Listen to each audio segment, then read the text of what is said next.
Good Saturday morning, friends. It's me, Terry Lambertson. This is what I have for you today.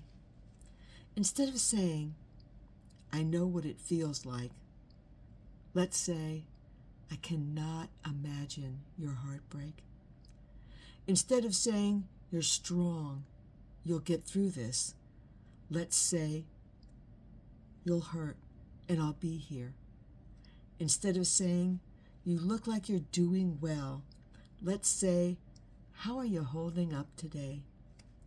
Instead of saying, healing takes time, let's say, healing has no timeline.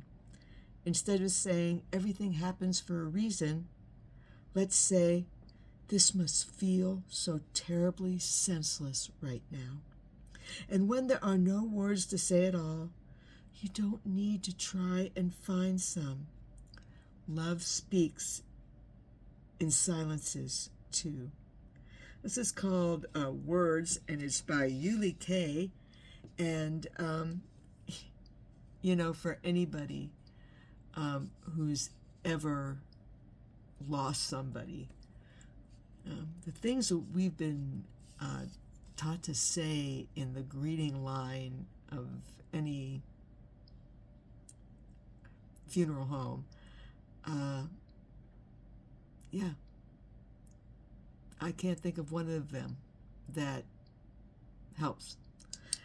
This is a little bit better. This just gives you a little flip, because nobody knows exactly what that person is feeling. They know the general neighborhood of feelings, but you really don't. For me, the worst one is they're not in pain anymore. Yeah, they're not in pain anymore. And every fiber of my being is screaming. So, and then I think that there's something wrong with me, that the fact that they're not in pain anymore is not my big salvo. I'll tell you what my big salvo is.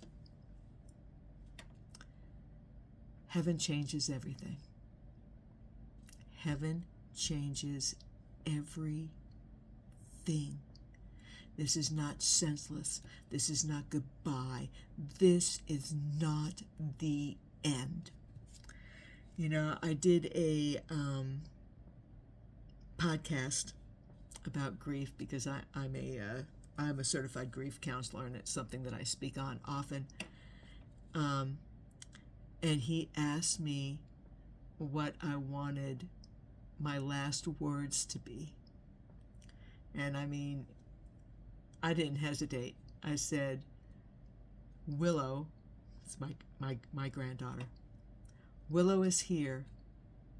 I have to go. I love you all. Because I believe that happens. Why? Because I've actually seen it. When my Aunt Doreen was passing away, the last time that she came out of the morphine, she was actually having a conversation with her daughter who had passed away, I want to say 3 or 4 years earlier. And her eyes were open, and she wasn't looking at any of us. She was absolutely talking to Vicky.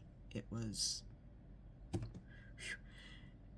such a God moment. I can't even tell you. And recently, I posted a video. It's in this group of a young boy coming out of surgery, and he is talking to his father, who passed three years ago. These things happen. At the point of passing, the veil becomes very thin.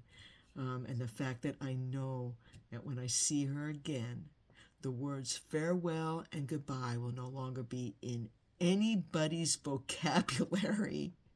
Because why? It's not like there's day and night. You're not going to just go to bed and see him tomorrow. There's no time. It doesn't work like that, right? It's going to be her and me and other people that I have loved and missed forever, for eternity. Yeah, sometimes the waiting is hard. I am not going to lie. But there's an antidote for that. Heaven changes everything. All right, you guys, I hope you all have a fabulous weekend. I will be back at you on Monday morning with another Joyce Meyer devotional. I'll see you then, friends. Bye now.